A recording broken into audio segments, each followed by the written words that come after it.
estamos grabando, sí, ¿no? Ah, genial. Otra de las cosas que necesitamos es conocer qué información de partida necesitamos. Eso es importante para no perder tiempo tampoco. Pautas mínimas, o sea, cuestiones al diseño propiamente dicho, pueden ser normativas, legislaciones, cosas que nos van a limitar o nos van a restringir el diseño. Y bueno, y lo otro es cómo aprender, digamos, tenemos que aprender cómo dejar asentada la información correctamente, de manera de que alguien lo interprete, lo pueda leer, pueda hacer correcciones llegado el caso, ¿sí? La ingeniería o los proyectos de ingeniería tienen mucha formalidad en cuanto a este punto, a lo que es cómo dejar asentada la información. No se puede decir cualquier cosa, no se puede escribir cualquier cosa. Hay documentos específicos para realizar con contenido específico que un entendido en el tema está esperando. Hasta ahí venimos bien. Lo primero que vamos a hacer es a qué le vamos a llamar sistema pluvial o drenaje pluvial, ¿no? Es un conjunto de obras e instalaciones destinadas a dar flujo a las aguas provenientes de las precipitaciones, ¿no? André, hay gente... No me aparece nadie que esté por entrar. No hay Jerónimo. Qué raro, che.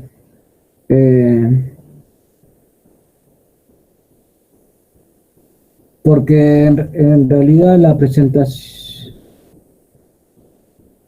Me parece que entraron, puede ser que hayan entrado, no sé. ¿Querés decirle que salga y vuelva a entrar? O... Ah, puede ser que entraran al link viejo. Bueno, preguntale, Lautaro, preguntá a ver a qué link están ingresando. Bien, seguimos. Bueno, el tema esta definición se limita puntualmente a los drenajes pluviales. Después vamos a ver que a los sistemas pluviales va a recolectar o puede recolectar otro caudal, que no necesariamente es el de las lluvias, por cómo es el sistema. La primera pregunta es, ¿para qué sirve, no? ¿Para qué se utiliza el sistema o este sistema de pluviales, de redes pluviales? ¿Por qué recolectar el agua de lluvia? ¿Alguien me puede brevemente, a ver, alguno se anima ahí a decirme por qué?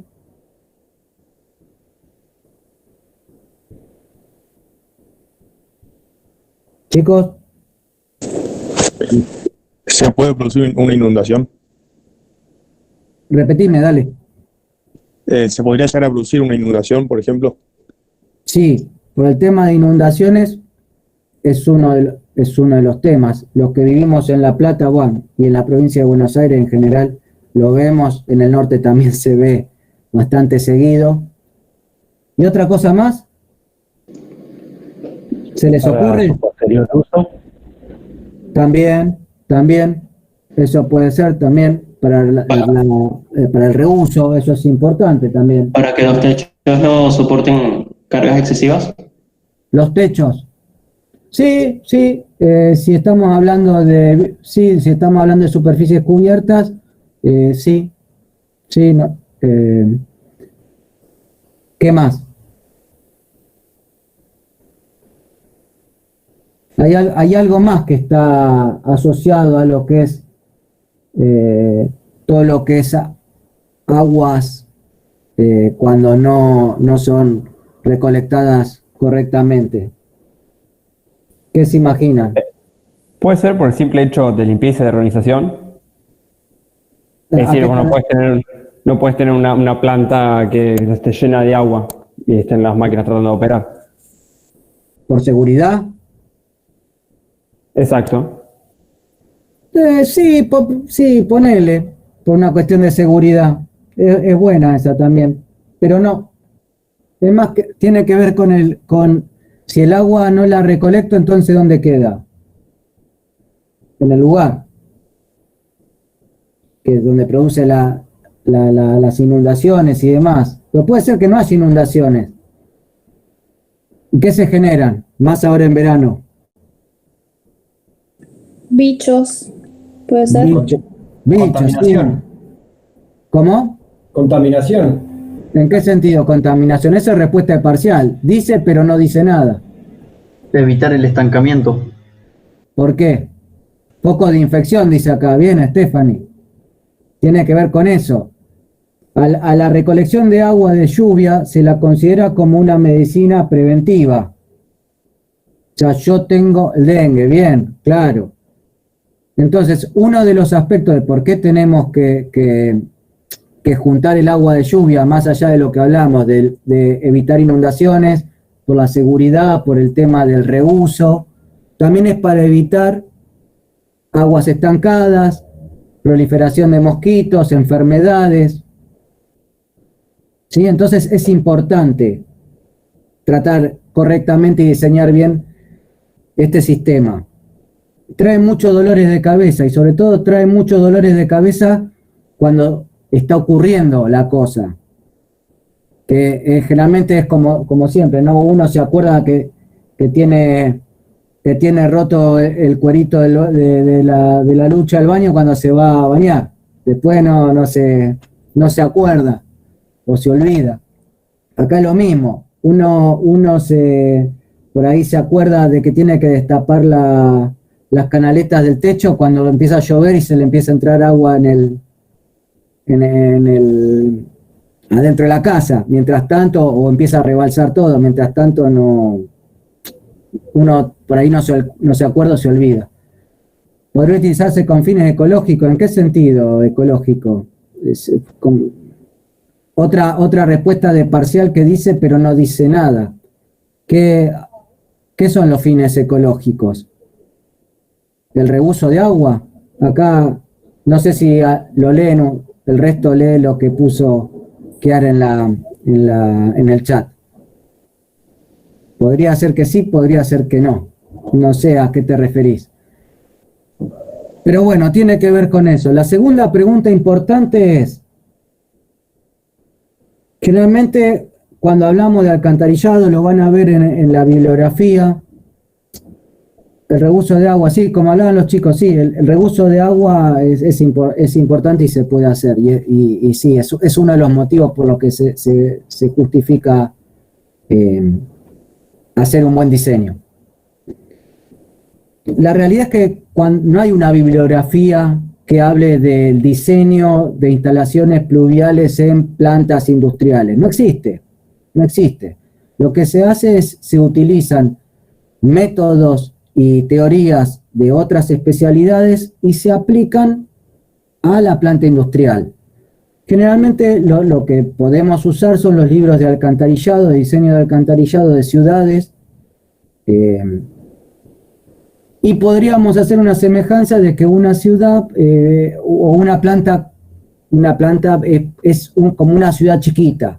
Tiene manzanas, tiene calles, tiene lugares transitables. Entonces, bueno, el diseño de alguna manera podría aplicarse a una planta industrial. Una de las también de los grandes dilemas del diseño es si el agua de lluvia, el agua de las redes pluviales o el alcantarillado de agua pluvial se debe mezclar con el alcantarillado de aguas residuales. ¿Cuál es el sistema de aguas residuales? El de las cloacas. Diego Colmenares, ¿se puede usar para inframientos? Sí, se puede usar para muchas cosas. Para las cloacas, sí, bien. O sea, la agua residual es la cloaca. Entonces, la pregunta es, ¿se pueden mezclar los sistemas pensando ya en una ciudad, ¿no? Imagínense, yo puedo tirar la cloaca, por ejemplo, a la red de agua o la red de agua de lluvia a la cloaca, a la red cloacal. ¿Puedo o no puedo? No, ¿Debo o no debo? no Emanuel dice que debería. no deberían mezclarse. Liz dice que no, pero... Yo creería que no, porque el agua residual la tenés que tratar, hacer un montón de procedimientos que salen plata y que no serían necesarios para el agua de lluvia, ponele, creo yo. Por ejemplo, Y podría también tiene ser que ver tiene que tener un tema de volumen. No es un volumen que o sea, el agua de lluvia por ahí es mucha cantidad en muy poco tiempo, comparado por ahí con un volumen más regulable que es el del residuo. Sí, sí, también tiene que ver con eso. Tiene que ver con algo de lo que dijiste. El agua de lluvia va a los ríos, arroyos y el residuo debe ser tratado. Sí, es correcto. Igual termina yendo también los residuos cloacales a los ríos una vez tratados, ¿no?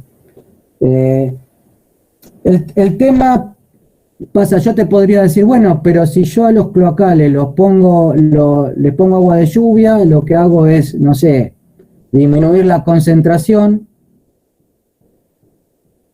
y como que tengo agua menos sucia, por decir algo. Porque podría ser eso, ¿no? El tema es que lo que sucede es que muchos de los motivos que dijeron, sí, es verdad, no se deben mezclar. Y no se deben mezclar, una de las razones por las que no se deben mezclar son por las diferencias de volúmenes. Pero no tiene, está relacionado con el pico, pero no, y que uno es punzante y capaz que el otro no tanto, el otro es más gradual. O tiene que ver, por ejemplo, si lo ves después en la bibliografía, si lo leen, el agua de lluvia es como 50 a 200 veces más grande que el sistema cloacal. Con lo cual, si yo, por ejemplo, tirara todo el agua de lluvia a la red cloacal, mi planta de tratamiento de efluentes recibiría o tendría un volumen de tratamiento más liviano, porque como que el agua se diluye, pero tendría un volumen de 50 a 200 veces mayor de lo que tendría, con lo cual yo tendría que sobredimensionar la planta de tratamiento de efluentes, no porque los residuos tengan agua más sucia, sino tendría más volumen de agua que tratar. Quizás el tratamiento podría ser más liviano porque no está tan concentrado, pero ya vamos a aprender que los volúmenes y los caudales lo que impactan son en magnitudes, en este caso de piletas de tratamiento y demás, y obviamente se encarece la inversión. Entonces, por sobre todas las cosas, son los volúmenes. Tenemos de 50 a 200 veces más volumen de agua de lluvia que de servicios cloacales. Y si yo hiciera al revés, en vez de tirar el agua de lluvia a la cloaca, a los maestros, yo cometiera el error de la parte de digamos, váyanse a algo más conocido como ustedes, como es a la parte domiciliaria. Si yo tuviera el patio de mi casa, ¿sí? Y en un momento se hizo porque los volúmenes eran chicos, entonces, ¿qué hacían? Los tipos agarraban y tiraban el agua de lluvia del patio de la casa, lo tiraba y lo juntaba con la cloaca. Entonces, el tipo que hacía, si digamos las superficies son chicas, el caño que es estándar de cloaca no sufría un ahogamiento, entonces el sistema no se veía colapsado por una cuestión de que le está entrando más agua para la que está diseñada. El tema es que cuando empiezan a tener grandes superficies, edificios y demás, las superficies los patios crecen, la cantidad de agua que tiene que recolectar cada edificio crece, la cantidad, como vamos a ver, de espacios verdes se fue reduciendo y las aguas de lluvia tienden a colapsar al sistema cloacal, con lo cual vas a tener rebalsando por las tazas y por los lugares, las piletas cerradas o digamos las cámaras sépticas, vas a tener rebalsando agua cloacal con agua de lluvia por una cuestión de saturación. Ese es otro de los grandes errores que sucede. Y hacerlo al revés, si yo conecto las cloacas, por ejemplo, de mi casa al pluvial, voy a terminar sacando por el cordón de la vereda agua contaminada, agua residual, con lo cual vamos a tener olores, ¿sí? Infecciones y demás, malos olores. Entonces, ya queda claro que los sistemas no se mezclan. El agua de lluvia va por un lado, las aguas residuales van por otro. ¿Está claro hasta ahí? ¿Sí? Perfecto, profe. Sí, profe. Bueno, genial. Entonces, vamos a avanzar un poquito con las filminas. Lo principal, vamos a tener agua de lluvia y otros aportes, y vamos a tener un sumidero, por otro lado, o la reutilización, como hablábamos hoy. Lo que hago de ir de un lado, de un cuadradito al otro cuadradito, eso es la instalación industrial. O sea, lo que va a hacer es agarrar, contener el agua de lluvia o agarrar el agua de lluvia y otros aportes y llevarlo a un sumidero final. Yo lo que tengo que lograr es eso. Por una cuestión de orden, lo que se hace es se dividen en capas o en subsistemas para digamos, estudiarlos bien. Principal sería todo lo que es captación, rejillas, sumideros, ¿sí? Todas las cosas que van a captar el agua de lluvia. Después van a ser, la estructura de conducción son todo lo que son los caños, y pueden ser sistemas abiertos de canales que van a conducir el agua. Después lo que van a tener es la estructura de conexión y mantenimiento, son todas las cámaras, lo que son bocas de inspección y demás. Por último tenemos a lo que sería el vertido, ¿sí? En el caso de agua de lluvia puede ser a un maestro pluvial si estoy en el medio de la ciudad, puede ser a un río, puede ser un arroyo. Y como instalaciones complementarias, bueno, puede ser que si tengo un reuso, puede ser que tengo el filtrado y el almacenamiento, puede ser que tenga que tener una estación de bombeo, porque mi planta está a un nivel inferior con respecto respecto al nivel del mar, con respecto, por ejemplo, al arroyo, donde yo lo quiero tirar. Bueno, entonces tendré que hacer una estación de bombeo para poder elevarlo y poder finalmente verter en el río o en el arroyo. Lo primero que tenemos que empezar a conocer son, una vez que tenemos claro el fenómeno en sí mismo, tenemos que empezar a conocer un poquito de la teoría y cuáles son mis limitaciones, cuáles son mis variables más preponderantes en el sistema para poder analizarlas en concreto sin irme por las ramas. Entonces, una primera guía es establecer el caudal de diseño. Eso es paso fundamental.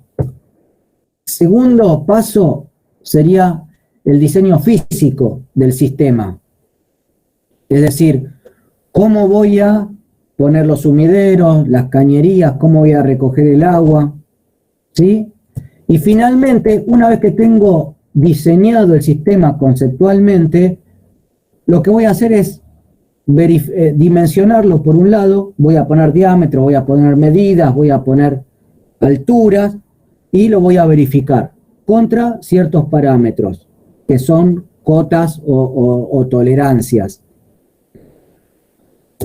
Finalmente, si esas cotas o esas verificaciones no se dan, no pasan, bueno, tendré que volver a iterar y ver cuáles son las cosas que podrían cambiar para que el sistema verifique. Puedo cambiar diámetros, puedo cambiar la configuración, puedo establecer y rever si el caudal de diseño que tomé es el correcto, o quizás lo sobredimensioné, o quizás lo subdimensioné, no lo tuve tan en cuenta. ¿Se entiende? Esta lógica de pasos es fundamental para evitar el reproceso, o sea, la reingeniería, el rehacer cosas. Cuando estamos atorados de tiempo, lo importante es seguir una metodología clara, concisa, y no hacerlo como a mí se me parece. Si yo no tengo experiencia y lo hago como yo quiero, corro el riesgo de tener que volver a hacerlo porque lo hice mal, porque supuse cosas que no tenía que suponer. Entonces, lo ideal sería seguir una metodología. Esta es la que es, digamos, lo que vale. Avancemos de cómo poder calcular el caudal de diseño, que es la primera parte. Se tiene que establecer la tormenta de diseño. Tormenta de la lluvia, ¿no? De diseño. ¿Para qué? ¿Y cómo la determino? Bueno, la voy a determinar. Uno, con la ubicación geográfica de la planta. Tengo que establecer el régimen de lluvia de acuerdo a la ubicación geográfica de la planta. La otra, el layout. O sea, todas las superficies que voy a drenar. Por otro lado, voy a necesitar el tipo de suelo. ¿Sí? Con esas variables yo voy a establecer la tormenta de diseño. Posteriormente, una vez que eso lo tenga cerrado, voy a poder pasar al diseño físico del sistema. Si no tengo resuelto lo primero, no se aconseja seguir avanzando por lo que ya hablamos, por el retrabajo. ¿Hasta ahí venimos bien?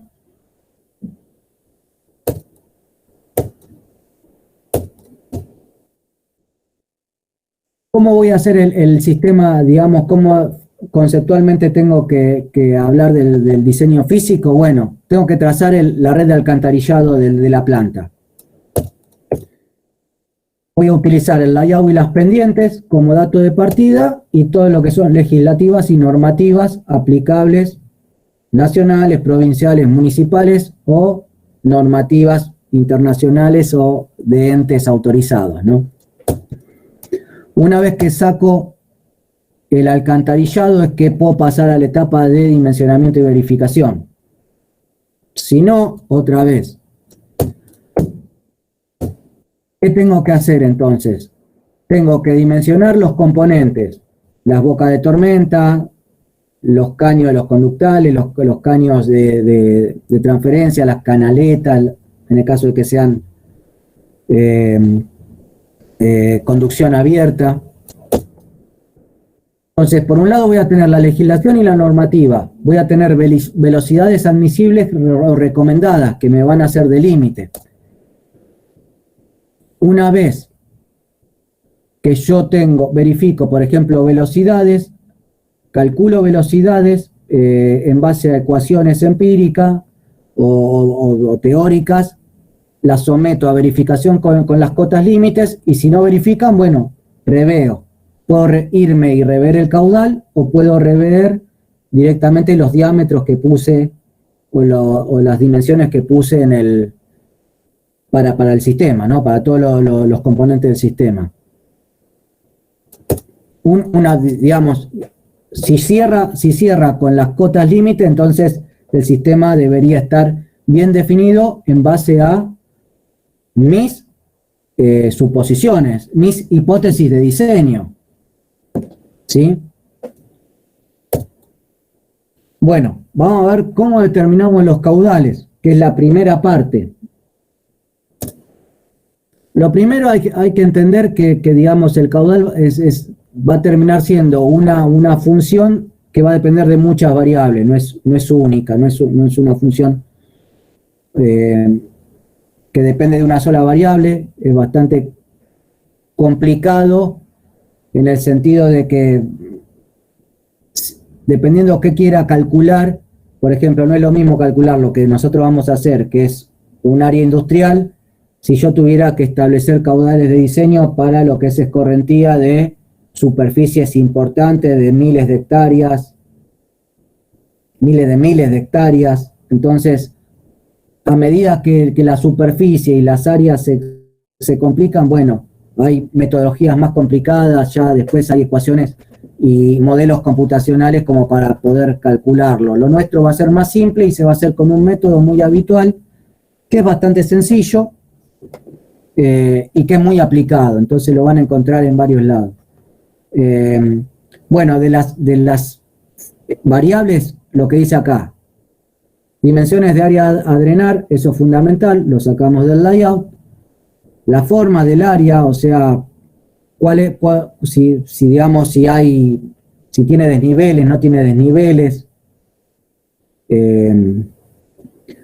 Las pendientes del terreno, nosotros acá en Proyecto de Planta vamos a suponer que nuestro terreno es completamente liso y las pendientes las vamos a dar nosotros en función de cómo queremos transportar el agua hacia los sumideros.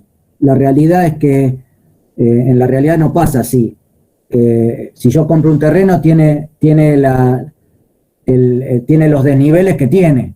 Entonces, ahí tendré que empezar a ver cómo diseñar mi sistema pluvial en función de minimizar lo que sería el movimiento de el movimiento de suelos. O sea, tratar de tocar el suelo lo menos posible, porque en definitiva es todo plata, tocarlo lo menos posible para poder diseñar correctamente mi planta. Y si no, tendré que adecuar el layout de mi planta al espacio o al suelo que compré. La intensidad de lluvia es una variable importante y todo lo que es coeficientes de permeabilidad, que lo va a dar el tipo de suelo, también son variables importantes a tener en cuenta. Bueno, 3 puntos importantes. La característica de las precipitaciones es fundamental y va a depender exclusivamente de la ubicación geográfica de la planta. Si no tengo eso, ya después sería diseñar sobre un valor estimado y todo mi sistema dependería de una hipótesis de diseño bastante poco o muy difícil de respaldar, que sería justamente haber sacado una característica de precipitaciones que no corresponde a nuestro lugar de trabajo, o del proyecto, mejor dicho. La superficie de la cuenca tributaria, acá se habla de cuenca justamente porque la palabra refiere a una superficie muy grande, pero también cuando hablamos de cuenca tributaria significa la superficie que va a aportar a un sumidero. Obviamente mi planta va a tener varios sumideros, con lo cual va a tener varias cuencas tributarias a cada uno de los sumideros. Y lo otro es la metodología con la que vamos a calcular el caudal, que es lo que hablábamos. En este caso vamos a usar el método racional, que es bastante sencillo y que sirve tiene sus limitaciones, pero que para el cálculo de las instalaciones o los servicios auxiliares en una planta industrial aplica bien. Bueno, algunas definiciones respecto a lo que es el tema de lluvia, ¿no? Tenemos lo que es la intensidad, que bueno, es lo más importante y es lo que generalmente nosotros vemos cuando escuchamos el noticiero o vemos en el diario. Nos van a indicar, bueno, en este caso siempre hablamos de milímetros por hora, a veces hablamos de milímetros solamente, que es la cantidad de agua que ha caído, sería el equivalente del volumen que cayó de agua, la magnitud de agua. En este caso es temporal, se las leo, es la magnitud de precipitación por unidad de tiempo, ¿no? Eso es uno de los factores principales que tenemos que conocer. Bueno, la duración se va a tomar desde que comienza la lluvia y el fin de la precipitación. obviamente hay grises de cuándo arranca y cuándo para de llover, cuando caen 2 gotas, cuando caen más de 3 gotas. Son definiciones teóricas, ¿no? Frecuencia, número de lluvias de un determinado periodo de tiempo. O sea, yo voy a tener tantas lluvias en un determinado periodo. Índice de frecuencia es cuántas veces se repite un tipo de tormenta en particular. Y la recurrencia, que es lo que nos importa a nosotros, es esto. También se le llama periodo de retorno, ¿no? Y es el tiempo que tarda en repetirse una lluvia de determinada característica. Es la inversa de la frecuencia.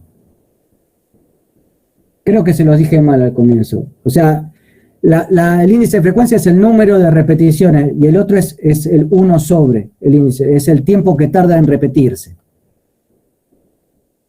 ¿Por qué son importantes estas definiciones? Porque vamos a entrar a unos gráficos que están determinados y ahí sí es difícil de conseguirlo. Ahí van a tener que llamar a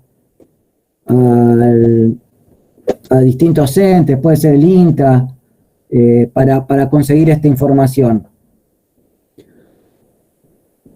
Hay 2 tipos digamos, de gráficos donde conseguir esta información. Uno es utilizar los mapas de isoyetas y la otra es la curva de intensidad, duración y frecuencia, que es el correcto, digamos. ¿Por qué?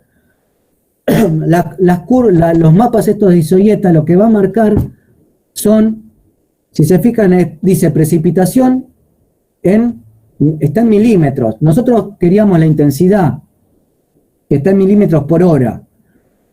Estos mapas que marcan un acumulado anual. Entonces ahí empezamos con el problema. ¿Cómo hago yo para pasar de un acumulado anual, no sé, 400 milímetros, a una variable de intensidad? ¿Cómo se imaginan que es? Yo puedo agarrar los 400 milímetros de esto y dividirlo por los años en segundo, o el año en segundo, los 365 días en segundos. No conviene hacer eso porque según las estaciones del año y eso también hay más lluvias, ¿no? Como que al ser un dato anual, no sé si es tan conveniente. Bien, ¿y vos qué harías? Ay, no sé. Está bien. Sí, bueno, pues vos dijiste algo importante, que por lo menos decís, bueno, tendría que buscar los meses más lluviosos, por ejemplo. Claro, puede ser. Ponele. O también no sería una cosa muy... ¿Les parece que es algo preciso? No, igual tendrías que buscar el momento del año donde más llueve y dimensionás ahí, porque no vas a buscar donde menos llueve y terminas dimensionando y realizando la instalación que después para cuando te llueve más o tenés más precipitaciones no te sirve.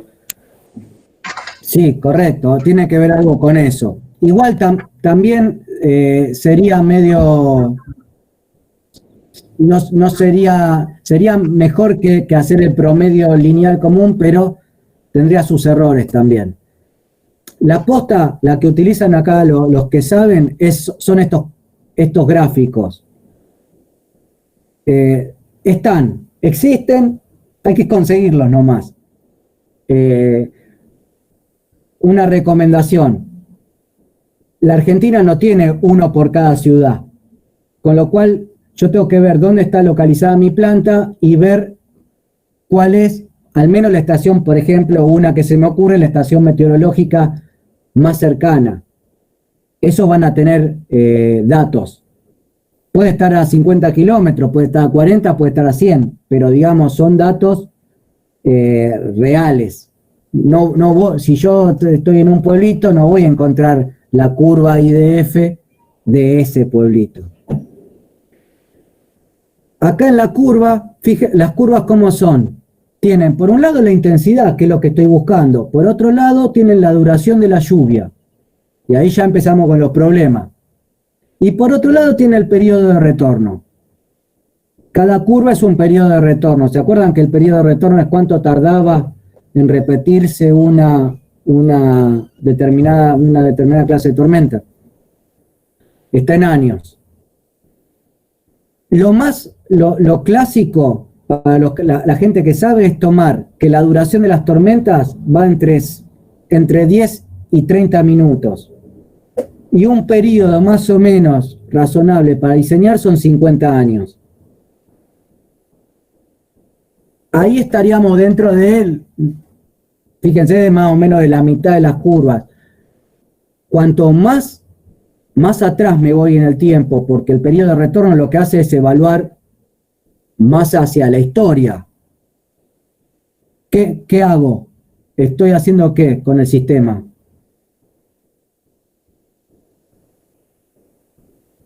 Si en vez de tomar 50 años de periodo de retorno, tomo 200. ¿Qué tengo como resultado? Vamos, Jerónimo. Animate. Lo subdimensionás. Estás suponiendo que la tormenta se va a Si en vez de 50 años. Yo lo que le repito a Santiago acá que acá uno me dice, Francisco dice, estaría sobredimensionando. Santiago me dice que si podría repetir, le repito. ¿Qué pasa si yo, obviamente para una misma duración de la tormenta, en vez de tomar 50, tomo 200? 200 años. ¿Por qué estoy sobredimensionando, Francisco?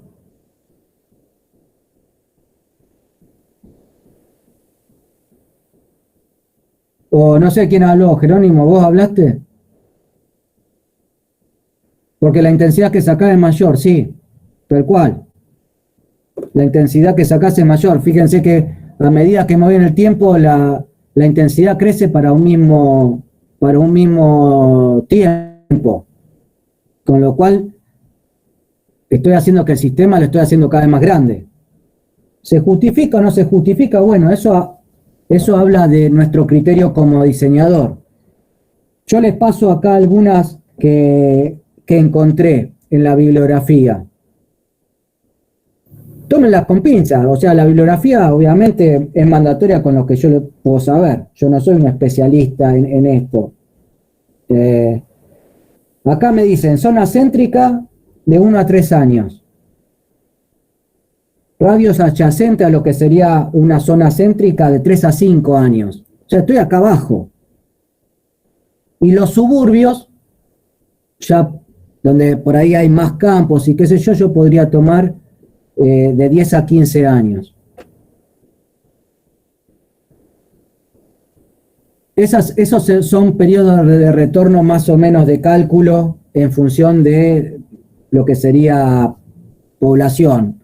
Yo iría al 50 años, 30 minutos, y con eso determino. Tendría que analizar un poco la región y ver que por ahí tengo información que las lluvias últimamente vienen durando más de 30 minutos, entonces bueno, tendría que por ahí rever un poquito más mi diseño. ¿Hasta ahí venimos bien? Es sencillo si tengo el gráfico, digamos, porque ya le estoy fijando dos variables. Entonces ya directamente con eso sacan la intensidad.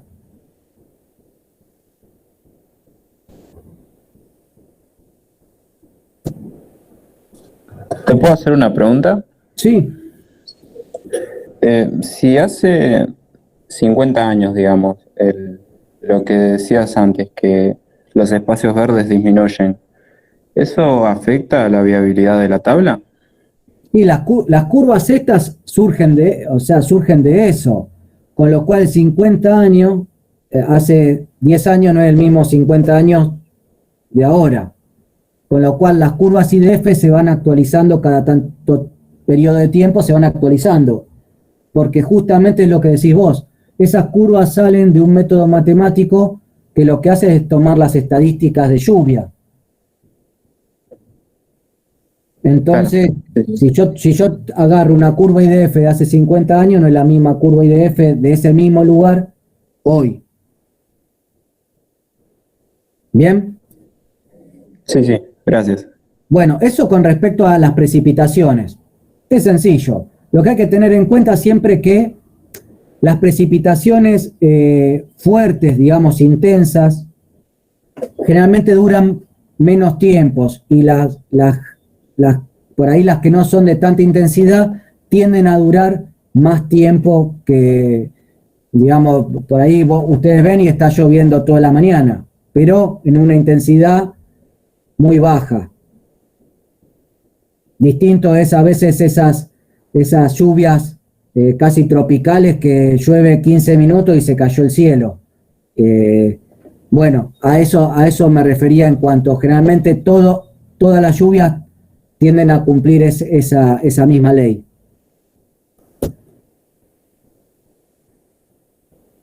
Lo que es referido a lo que es el suelo en sí mismo, hay un coeficiente que se calcula y otra vez está tabulado en función de tipos de distintos suelos y es este coeficiente de escorrentía. Lo que va a hacer eso es de alguna forma cuantificar en función del tipo, la calidad del suelo, es cuánto yo preveo que va a absorber del agua que está cayendo, ¿no? Entonces, por un lado voy a tener la superficie, en este caso se calcula, este es el coeficiente de escorrentía, se llama ponderado. Lo que hace es la sumatoria de la superficie asociada por el tipo de suelo, ¿no? Entonces yo hago el tipo de suelo 1 por el coeficiente de suelo 1, más la sumatoria, así, dividido la sumatoria total de superficies. Y eso me da el coeficiente de escorrentía de la zona. ¿Esto por qué se hace? Justamente porque está pensado teóricamente para grandes extensiones en donde yo tengo un área de llanura, después tengo un bosque, tengo, no sé, lodos, tengo arcilla, tengo por ahí arena. Entonces lo que hace es, cuando los hidráulicos quieren sacar el coeficiente de escorrentía de la región, usan el ponderado. Acá por ahí no se aplica tanto, es más chiquitito. Y después, como van a ver después en los ejemplos, si hacen las cuentas y utilizan la superficie por el coeficiente de escorrentía, ya con esos, para cada región va a salir igual. Hay un ejemplo donde está explicado esto que les digo, hay un ejemplo ahí en la página. Bueno, como verán, las superficies metálicas, obviamente las calles, van a ser 1,09, quiere decir que van a absorber poco, mientras que los bosques, o sea, toda la zona, el pasto, digamos, lo que sería zona virgen, tiende a ser 0, ¿no? ¿Qué significa esto? Que si yo después lo vamos a ver en la ecuación, si yo pongo 0, quiere decir que no va a tener aporte de caudal mi sistema de pluviales porque estoy considerando un área verde. Estoy considerando en teoría que el área verde va a absorber la tierra, va a absorber todo el agua y no va a haber un escurrimiento superficial, o sea, no va a haber una saturación de la tierra que haga que ese coeficiente pase a ser de 0 a 1. Que la realidad es que pasa. Perdón, ¿puedo hacer una pregunta? Sí. En el caso de superficie metálica y teja, ese 0,5, 0,05, 0,1% que no está, ¿a qué se debe? Porque se supone que esas son superficies, ¿cómo se llama esto?, que repelen la absorción de agua o de humedad, no tendría que tener un... Pero no la repelen al 100%, no es un plástico. Una teja, un metálico capaz que sí va a 0,95 ya a 1, pero la superficie se moja.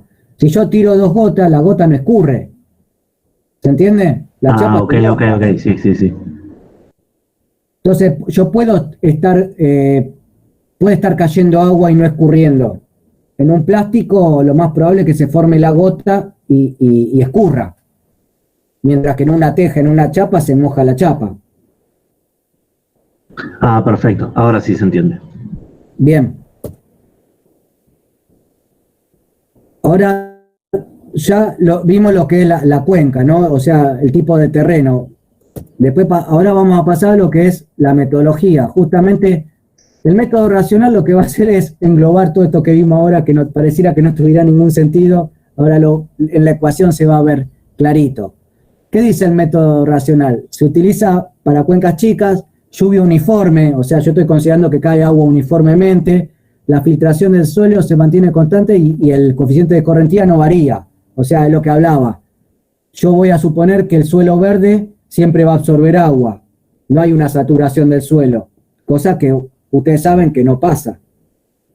Va a llegar un momento que por más que tenga pasto se va a mojar y va a empezar a haber charcos de agua en el pasto. Y, digamos, hay un gasto constante, o sea, ese caudal que yo calculo va a ser constante en el tiempo, que la realidad es que tampoco sucede. Evidentemente hay picos. La ecuación es esta. En este caso está hecho para hectáreas, ¿sí? Fíjense bien este 360 porque después hay problemas. El coeficiente de escorrentía es adimensional. El área está en hectáreas, la superficie en hectáreas. La intensidad está en milímetros por hora, que es lo que da la curva, la curva IDF, ¿no? Y el caudal está en metros cúbicos segundo. Ténganlo presente, yo les voy a pasar otra, es el coeficiente de escorrentía por la intensidad en milímetros por hora, por la superficie en metros cuadrados, ¿sí? Pero en vez de dividir por 360 tienen que dividir por 1000. Y el caudal, en vez de estar en metros cúbicos por segundo, está en metros cúbicos hora. Esa es otra ecuación. Bien. Bueno, esto tiene que ver con que ¿en qué unidades dijo que estaba la intensidad? Está igual, en milímetros por hora. Eso no cambia. Lo que cambia es, le sacan el 360S y empiezan a trabajar en vez de metros cúbicos por segundo, de metros cúbicos hora, y la intensidad la pasan a metros cuadrados, que es más, digamos, más rápido que trabajar en hectáreas. Pero es 1000 abajo, ojo.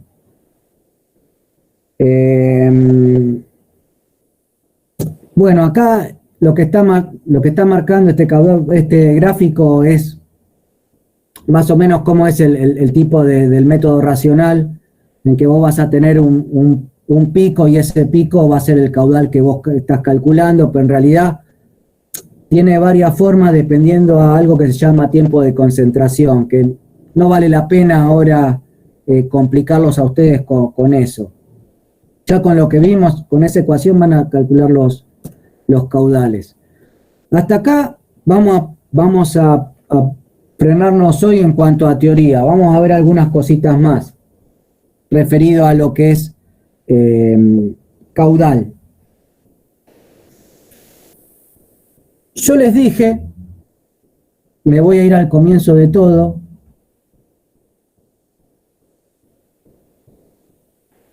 Acá me voy a ir arriba de todo. Que yo que les dije que era el caudal, era el agua de lluvia más otros aportes. El tema pasa por acá. Cuando yo, por ejemplo, diseño una planta, el aporte, el agua de lluvia, digamos, va a caer agua de lluvia, va a ir un sumidero, como si fuera una boca de tormenta que ven en la calle, y no hay algo que pare el agua esa. Cae el agua y el agua se va. Ahí tengo que empezar a analizar, a ver, ¿qué otros aportes puedo tener? En una planta a veces puedo tener el sistema de agua contra incendio. Cada cierto tiempo, los hidrantes, las mangueras, se tienen que probar. Cuando yo hago las pruebas, o cuando lo uso, ¿sí? Porque hay un siniestro, esa agua va a empezar a escurrir por las calles, por donde sea. ¿Y a dónde va a ir a parar? ¿A dónde van a parar esa agua? Imagínense, yo estoy apagando el incendio de un auto que se está prendiendo fuego, o sea, que se está queriendo prender fuego en estacionamiento. Agarro una manguera y empiezo a tirarle agua. ¿Esa agua dónde se va?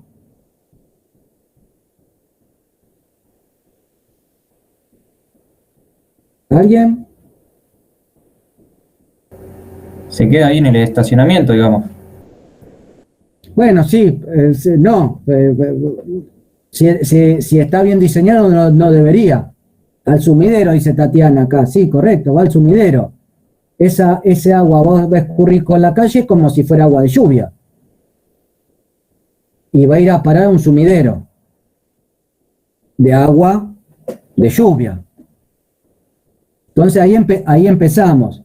Si yo tengo, por ejemplo, un lavado de camiones, y lavado no me refiero a que yo lo lave internamente un camión cisterna, por ejemplo, sino un camión que está embarrado, otra vez lo meto adentro de la zona de limpieza de camiones y lo empiezo a manguerear.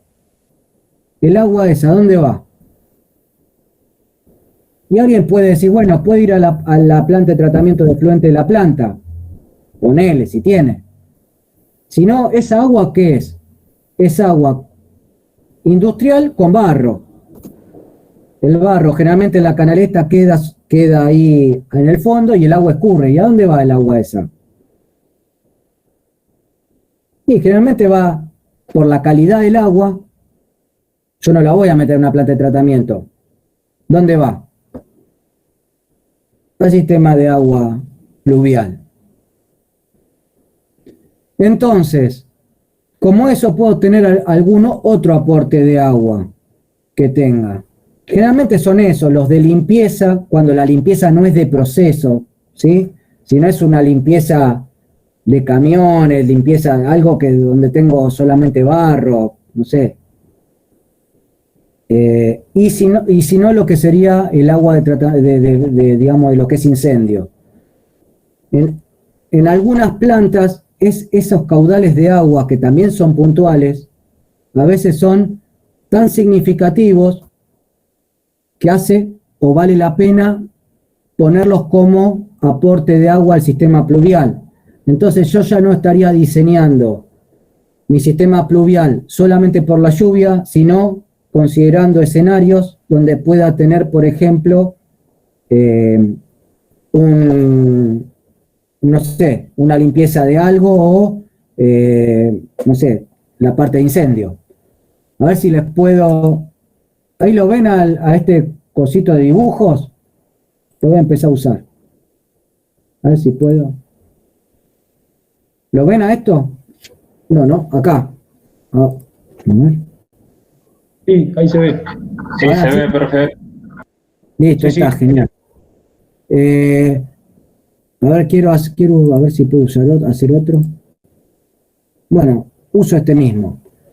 Imagínense que yo tengo acá quiero un cuadradito. A ver si me da pelota esto.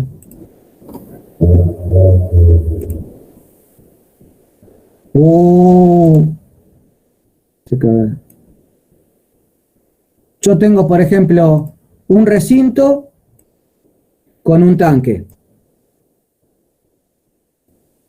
El recinto está hecho para que si el tanque se rompe, todo el agua, o sea, todo lo que tenga el recipiente no se vaya por los otros lados, ¿no?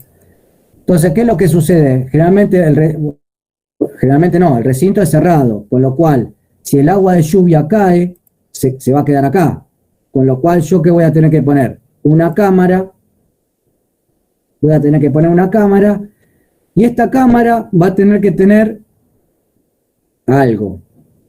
No va a poder ser una cámara así sola. Va a tener que tener una válvula. ¿Por qué? Porque en el caso de que no sea agua de lluvia, si es agua de lluvia y veo que mi recinto no me deja, bueno, imagínense que esto es un caño. Imagínense que este es el caño. Si Si el recinto se llena por agua de lluvia, yo abro la válvula acá y el agua de lluvia va a escurrir. Si el recinto se llena porque se rompió el tanque, entonces esta válvula tiene que estar cerrada y lo que se derramó va a quedar contenido. ¿Estamos? Es un caso puntual, pero generalmente pasa con endicamientos. El agua atrapada de lluvia va a quedar si no le contemplo un sistema de drenaje pluvial, va a quedar estancada acá y no la voy a poder llevar a ningún lado. O la voy a tener que llevar a la parte de contingencia o de tratamiento en lo que es un patio de tanques. O si no, lo voy a tener que sacar con un camión o alguna cosa de esa. Con una bomba y un camión cisterna manualmente. ¿Qué otra cosa? Bueno, puede ser que a este tanque yo tenga algunos acá, a ver si le puedo dibujar, algunos acá algunas lanzas de incendio. Entonces lo que voy a hacer es probar y lo voy a empezar a atacar con agua de incendio. Bueno, otra vez, esa agua de incendio a algún lado se tiene que ir. Bueno, en el caso de que yo esté haciendo la prueba de incendio, bueno, esa agua también la voy a conectar a un sistema de agua limpia de lluvia. Son casos especiales, pero quizás no toda la red de lluvia, pero capaz que este tramo de caño, en vez de dimensionarlo con el agua de lluvia, quizás lo tenga que dimensionar con alguna de las contingencias de incendio, porque el agua de incendio en caudal a veces es mayor, más si le está pegando de 3 lados distintos, como dice la ley, a la superficie de un tanque. ¿Se entiende? Son casos puntuales, pero a veces amerita conocer. Generalmente nosotros vamos a diseñar por lluvia, pero sepan que a veces hay particularidades de la planta que hace que todo el sistema pluvial o parte del sistema pluvial quizás tenga que ir dimensionado considerando otros escenarios.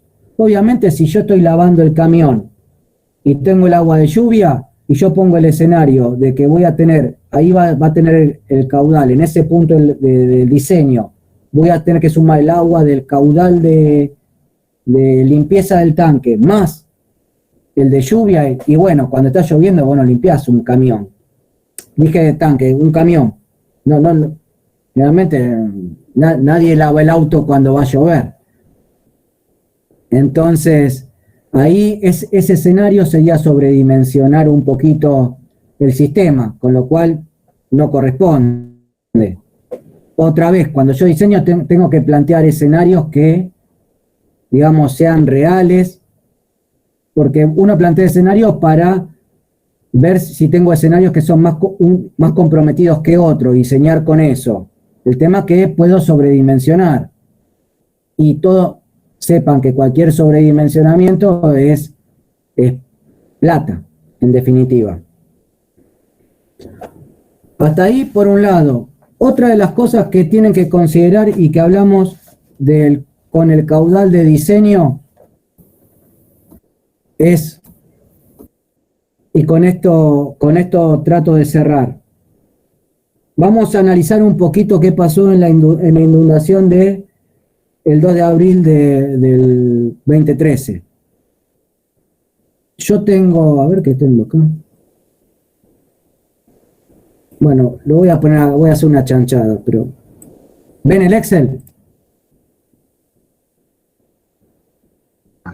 Sí, profe. Sí, se ve. Bueno, yo empecé a recolectar datos sobre cómo tenía que dar la clase de pluviales. En un momento empecé a investigar sobre la inundación de La Plata, ¿no?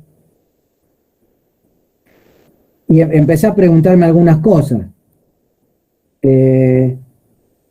Bueno, empecé a recabar datos. El primer dato que encontré es que el récord histórico, vamos a ponerlo acá,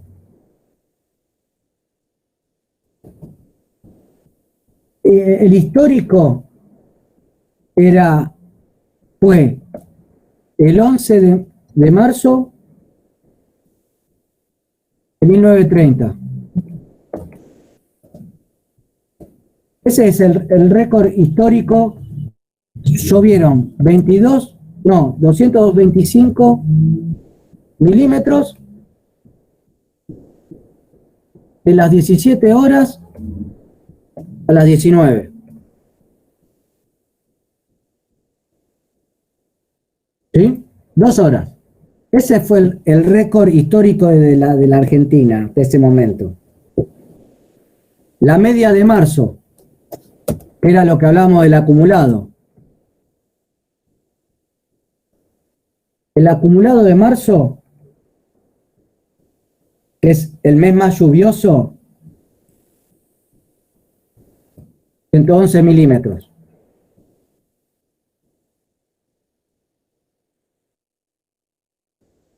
Empiecen a ver los números. ¿Sí? ¿Hasta ahí me siguen? Bueno, ahora empezamos el 2 de abril. ¿Qué pasó el 2 de abril?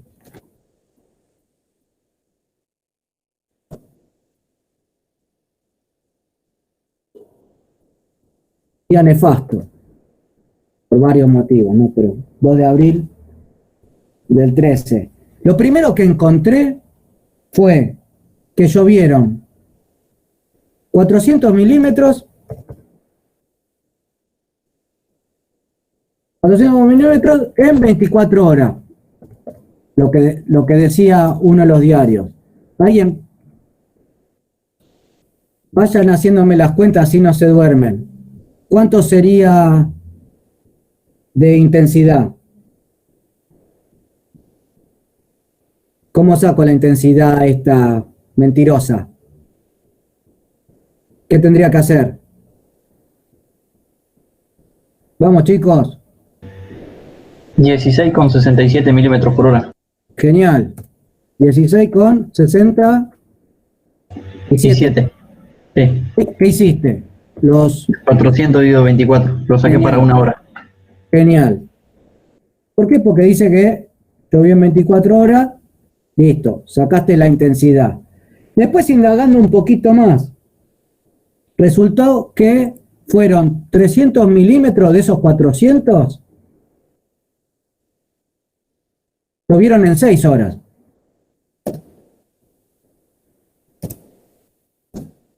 ¿Cuánto da? 50. 52,16. Más o menos. 316, 50. Porque este es yo lo tengo acá, es el valor posta, digamos. Ese es el otro es el redondeado. Pero más o menos fueron 52 milímetros con 52,16. Fíjense la diferencia. De lo que uno decir, bueno, el 2 de abril en 24 horas 400 milímetros. Pero resulta que de esos 400, 300 llovieron en 6 horas. Ya empieza... Parecido al récord histórico. ¿Cómo? Parecido al récord histórico. Claro. Tal cual. Los otros eran 220 y pico en 2 horas, eran 225 dividido 2, ¿hago bien? No, 17, 18, 19, 2 horas. Sí, está bien, profe. 112.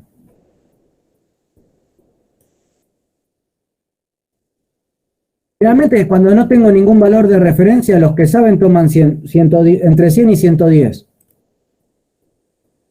Fíjense que están tomando un número grande para diseñar. Cuando no tienen muy en claro o no pueden sacar, lo que me dijeron es que están alrededor de los 100 milímetros por hora para calcular. Es un valor grande.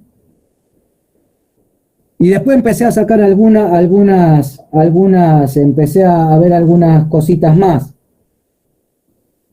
Que en realidad era de las 16 a las 17, tuvieron 40 horas, 40 milímetros, las 7, a ver si los anoto acá si no se pierden. de las 16 a las 17, 40 milímetros. Pero desde las 17, entre las 17 y las 18, tuvieron 108. Fíjense que en una hora ya estoy cerca de los 112. Entre las 18 y las 19, entre las 18 y las 19, 117. De ahí me pasé.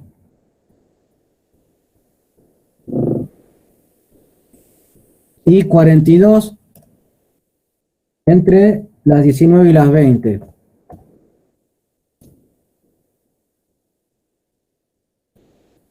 ¿Qué me pueden decir de esto?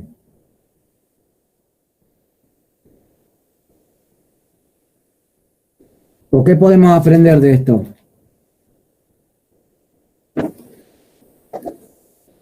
¿Alguien? Que hay que ver hora a hora, no en el día completo, en las 24 horas, sino analizar hora a hora, a ver cuánto es la intensidad. Claro, que a veces cuando uno habla de lluvias o habla de milímetros y como en medias anuales, medias mensuales, para diseñar, esos valores no nos sirven. No nos sirven. Incluso que te digan 400 milímetros en 24 horas tampoco te sirve en lo que es una tormenta que puede llegar a ser tropical.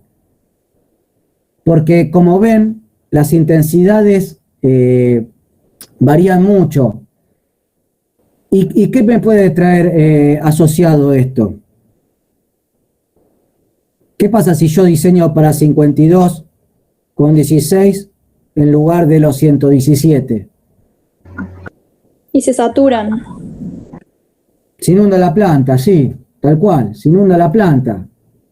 Porque yo estaría tal cual, ahí que ahora dice, quedaría subestimado el sistema, sí, tal cual. O sea, en ese periodo de tiempo, que quizás es 1 hora, 2 horas, se te inundó todo.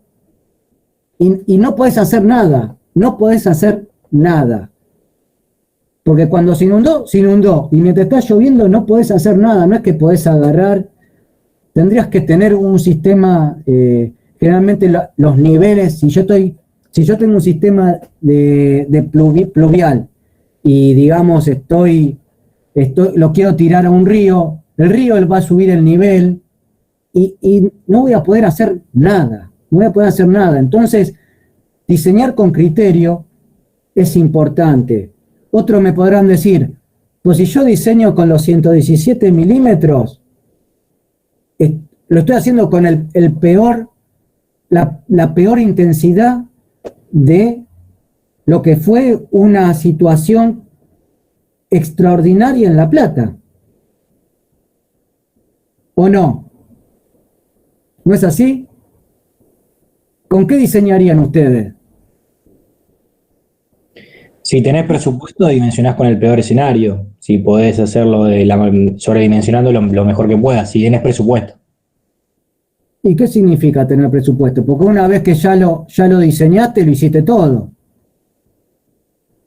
Y si no, significaría rever todo de nuevo. Si tenés plata y tiempo, tendrías que decir. Al menos en la etapa de proyecto. Es verdad, si pudiera, lo podría hacer. Entonces vos comparás los dos y digo, che, mirá, me parece que no. Pero, ¿a qué voy con esto? Los problemas de ingeniería son así. No es una ecuación que yo pongo 2 variables y sale en la formulita el resultado. Tiene que ver con esto. ¿Qué valor usamos? ¿Qué valor está bien? ¿Qué valor está mal? La realidad es que no hay ni un valor bueno ni un valor malo. Hay un valor que te va a dar más sobredimensionado que en otro. Si tenés plata, como dice Francisco, me puedo quizás dar el lujo de tomar ciertas precauciones. Si no tengo plata, lo voy a costar más. ¿Y qué voy a hacer? Voy a estar más jugado. Pero siempre lo importante es saber mi diseño para lo que fue calculado. ¿Cuáles son los límites? ¿Cuáles son los límites? Y eso lo tengo que tener clarísimo.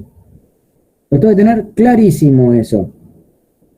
Es muy importante. ya le digo, a veces se toman valores de referencia 100, 110 y son, como ven, son valores grandes.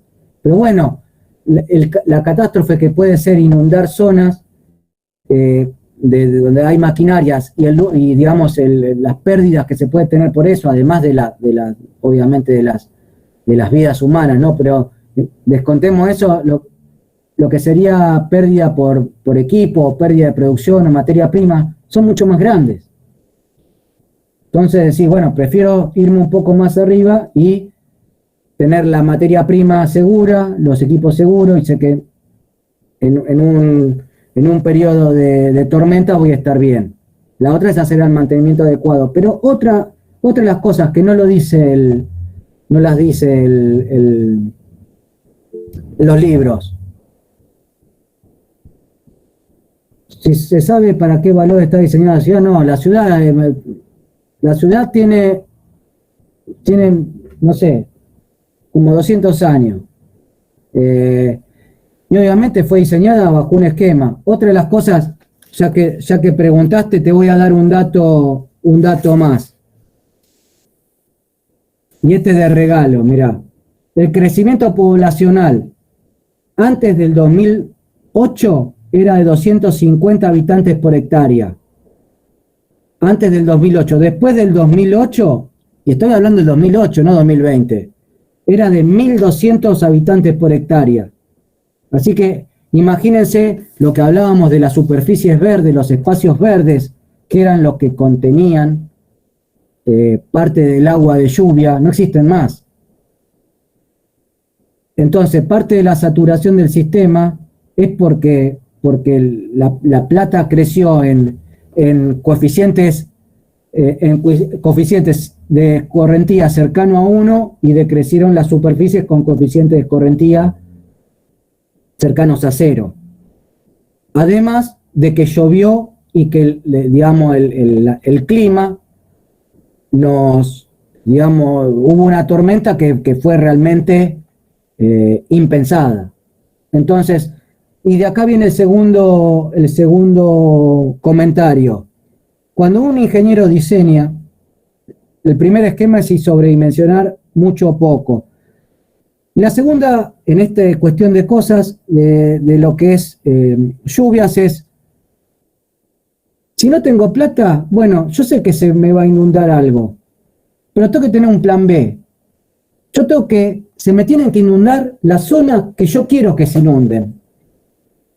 Porque a veces yo tengo superficies limitadas, tengo plata limitada. Entonces digo, bueno, yo lo calculo para una cierta intensidad. Si hay una tormenta, no sé,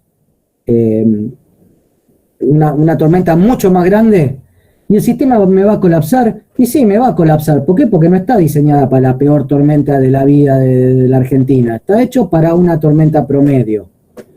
¿Sí? Entonces, y ahí viene mi diseño del layout. Yo lo que tengo que hacer es diseñar la planta de forma de que si se me inunda algo, se me inundan las cosas que yo quiero que se inunden. ¿Qué van a hacer?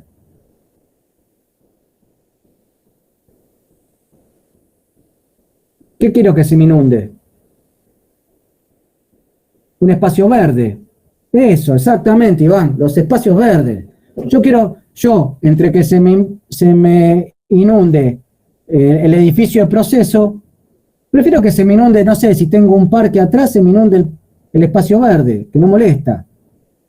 Si tengo un estacionamiento, bueno, que se inunde el estacionamiento. Pero digamos, en cuanto a riesgo de pérdida de materia prima, equipos, yo lo que voy a buscar es que se inunde lo que se tenga que inundar, pero sabiendo como diseñador que fue a propósito. Que frente a otras cosas, cuando hay una debacle, bueno, yo sé que mis sistemas de contingencia pueden fallar, pero van a estar contenidos. ¿Por qué? Porque lo diseñé así. Entonces soy un buen diseñador. Otra de las cosas que les quiero mencionar es que, y con esto voy a terminar, pues si no me van a decir que queríamos dar 1 hora de clase y estamos dando un poquito más. Una de las, si quieren les vamos, se las dejo las premisas de diseño, las dejamos para la próxima, arranco con eso en la próxima clase. Pero lo que tienen que entender es que todo el agua que recolecta por lluvia mi planta es problema mío. No puedo hacer como a veces pasa, que yo elevo el nivel de terreno, y ¿qué pasa? Por flujo natural, el agua ¿a dónde se va? A lo del vecino. Entonces, ¿qué hago yo? Ajá, soy un vivo bárbaro, me saqué los problemas de encima, porque tengo baja inversión en instalaciones de pluviales, porque el agua me la saqué de encima porque se la mandé al vecino.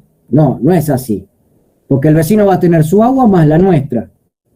Entonces le van a colapsar a él los sistemas pluviales, porque él no diseña en función del agua de mi terreno. Ojo, lo mismo sucede con los espacios verdes o los campos, en donde yo tengo un sistema de contención y bueno, los campos son abiertos y el agua circula. Cuando se saturan los terrenos, el agua circula. Si está mal hecho el sistema hidráulico, y bueno, los campos se inundan, ¿qué es lo que pasa? Pero la realidad es que cuando yo diseño mi planta, siempre los límites del terreno deberían tener los niveles más altos, cosa de que el agua vaya hacia adentro de la planta y no hacia afuera. ¿Queda claro eso? ¿Sí? ¿Sí? ¿Abran el micrófono? ¿Sí? Genial. Sí, claro. Bueno, vamos a cortar acá. Lo que es teoría más o menos le quedó claro. La próxima clase vamos a ver cómo diseñar un poquito.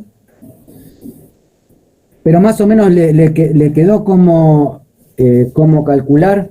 Hay que ver la intensidad de lluvia, con la intensidad de lluvia el tipo de terreno, y ahí empiezo a tener los caudales. Con los caudales vamos a calcular los caños después. El viernes no hay clase porque es feriado, es asueto, va. Retomamos el miércoles que viene. Tal cual, yo quiero hacer una pregunta a los alumnos de mecánica. ¿Tienen mantenimiento a partir de las 19 horas? Sí, los miércoles por lo menos sí. Bien. Bueno, vamos a ver cómo... En realidad la idea es terminar con esta clasecita alrededor de las 6:15, y que ustedes tengan ahí un huequito para hacer alguna consulta y tener prioridad los viernes.